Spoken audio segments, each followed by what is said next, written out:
Winasak ni Jenki ang katahimikan at nagbantang ipapakulong si FLM dahil sa di mapapatawad na pang-aapi kay Mami Dionisha. Gumuho ang mundo ng kabilang kampo nang ihayag ang kasong isasampa upang turuan ng leksyon ang walang modong pag-uugali sa matanda. Ang mga detalyeng ito ay magpapabago sa lahat. Galit na umapaw sa loob ng tahanan, Jenki Pacquiao handa nang ipakulong si Norman Muguzan. Sa mundong ginagalawa ng social media, ang isang salita ay pwedeng maging bala at ang isang video ay maaaring maging mitya ng gyerang walang prino. Ngunit sa pinakahuling iskandalong gumulantang sa buong bansa, malinaw na may mga hangganang hindi dapat tinatawid at isa na rito ang lapastangan sa isang ina. Ngayon ang galit ay hindi na lamang nagmumula kay Manny Pacquiao, pumasok na rin sa eksena ang kanyang asawang si Jenki Pacquiao at ang buong pamilya. Handa nang managot ang sinumang lumabag sa dangal ng kanilang madre di pamilya.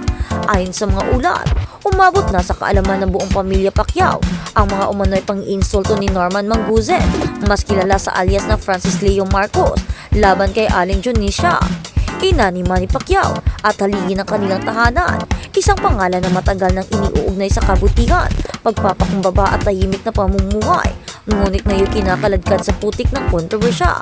Ang salitang baluga na umano'y ibinato ni Norman kay Mami Dionisha ang siyang nagsilbing mitya ng apoy. Isang salitang hindi lamang bastos kundi hayagang mapanlait. Isang insultong hindi kailanman dapat ipukol sa isang ina na wala namang ginagawang masama sa sinuman. Hindi nagtagal umalingaw ang galit sa loob ng tahanan ng Pacquiao. Ayon sa mga source na malapit sa pamilya, nangangalahati na raw sa galit ang anak ni Mami D at matapos marinig ang ginawang pambabasto sa kanilang ina. Para sa kanila hindi ito simpleng issue ng social media. Isa itong pagyurak sa dangal ng isang babaeng nagsilbing ilaw ng kanilang pamilya sa kabila ng kahirapan, pagsubok at matitinding laban sa buhay. Matatandaan una nang umabot kay Manny Pacquiao ang isyu ng magsumbong ang vlogger na si Mac Gago na ipinakita mismo kay Manny ang mga video at pahayag ni Norman. Doon nagsimulang kumulo ang dugo ng pambansang kamao sa mga salitang puno ng pagpipigil ngunit may bigat ng babala. Mariing sinabi ni Manny na huwag idadamay ang kanyang pamilya, lalo na ang kanyang ina. Nagko-control lang ako, ayon kay Manny sa isang pahayag. Pero ibang usapan na pagpamilya ko na ang ginagalaw. Isang malinaw na babala, isang hudyat na pasensya ay may hangganan.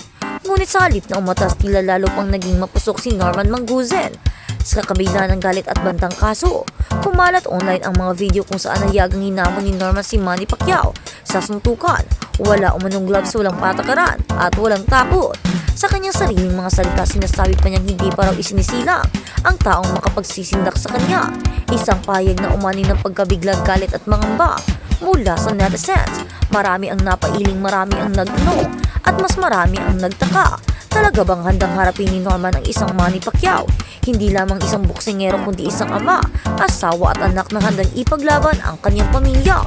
Habang lumalala ang sitwasyong, pumasok na sa eksena si Jenki Pacquiao, isang ina, isang asawa at isang babaeng kilala sa katahimikan ngunit matatag kapag pamilya na ang usapan. Ayon sa mga report, nais niyang kasuhan at ipakulong si Norman Manguzan dahil sa hindi katanggap-tanggap na pambabasto sa kanyang biyanan. Hindi lamang si Jenki ang galit, maging ang mga kapatid ni Manny Pacquiao ay umani ng handa na ring magsampa ng kaso laban kay Norman. Para sa kanila, hindi ito simpleng palitan ng salita. Isa itong pag-atake sa kanilang pagkatao bilang pamilya. Isang pagyurak sa dignidad ng kanilang ina na buong buhay na nagsakripisyo para sa kanila. Sa puntong ito ang tanong ng bayan, hanggang saan hahantong ang lahat ng ito? Sa isang panig naroon ang pamilya Pacquiao. May pangalan, may impluwensya, ngunit higit sa lahat, may paninindigan pagdating sa respeto at pamilya. Sa kabilang panig naman naroon si Norman Manguzan. Tila walang takot palaban at patuloy na nagsasalita sa kabila ng bantang patong-patong na kaso. Ayon sa illegal experts, maaaring humarap si Norman sa multiple cases mula sa cyber libel, grave oral defamation, hanggang sa iba pang kasong may kinalaman sa online harassment. Sa panahon ang bawat salita ay naitatala at naitatago.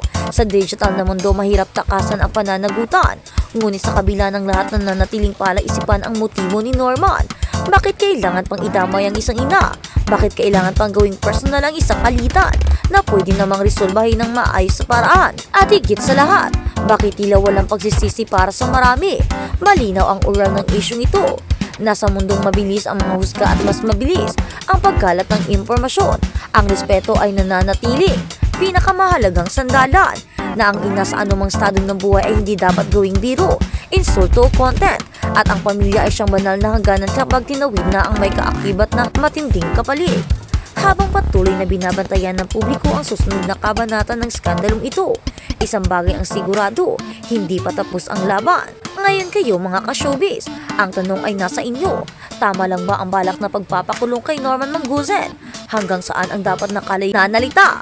At kailan ba dapat tumigil ang isang tao kapag pamilya na ang nasasaktan? Ibahagi ang inyong opinyon. At sa kabilang banda, katakdang magsampa ng kaso ang dating senador at boxing legend na si Manny Pacquiao laban sa vlogger na si Norman Manguzen matapos umanong gumawa ng nakaka-insultong pahayag sa huli laban sa kanyang ina. Nagpasya si Pacquiao na ituloy ang legal na aksyon matapos na ipakita kung saan ipaliwanag ng vlogger ang kanyang ina ang kina royal blood at tumugon sa komento mula sa mga netizens in the live stream and netizen question. Manguzen's claiming saying, kung Donya at may real blood si Aling Remy, bakit mukhang baluga? Manguzen reply, bakit yung nanay ni Pacquiao mas masahol pa sa baluga? After watching the video, Pacquiao asked, kilalaban niya ako at kalaunan ay inutusan ang kanyang abogado na magsampa ng kaso laban kay Manguzen. Nung narinig ko na pati mama ko gaganyan niya, magagalit talaga ako. Hindi mo pa ako kilalang lubusan. Pasalamat ka naging Christian ako. Pacquiao warned. Bago ito, nalaman din ng Pacquiao na sinasabi ni Manguzen na may utang siya sa kanya na $30 million. Isang aligasyon na maring itinanggi ni Pacquiao. Sa kabila ng controversial, sinabi ni Pacquiao na bukas siya sa pagtulong kay Manguzen na magpagamot na magpahayag na pagkakalaga na ang vlogger ay maaaring dumaranas ng physical imbalance. Dahil hindi rin naman tama na husgahan mo ang isang taong walang kaalam-alam at walang kinalaman at higit sa lahat, walang ginagawa sa iyo. Lalo na si Mami Donisha na alam naman natin na napakabait na tao, napakatahimik at mapagmahal sa pamilya.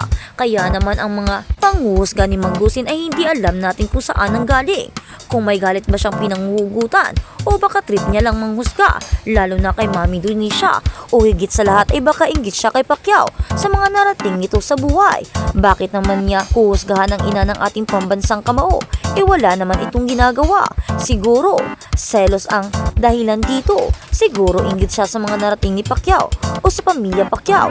At siguro inggit siya dahil sa ina ni Pacquiao na sobrang mapagmahal, sobrang mapagbait, at hindi tulad ng ibang tao na parang walang mga pinag-aralan. Hindi man nakapagtapos pero edukado kung magsalita, edukado kung gumalaw, at edukado kung bumuhay ng pamilya.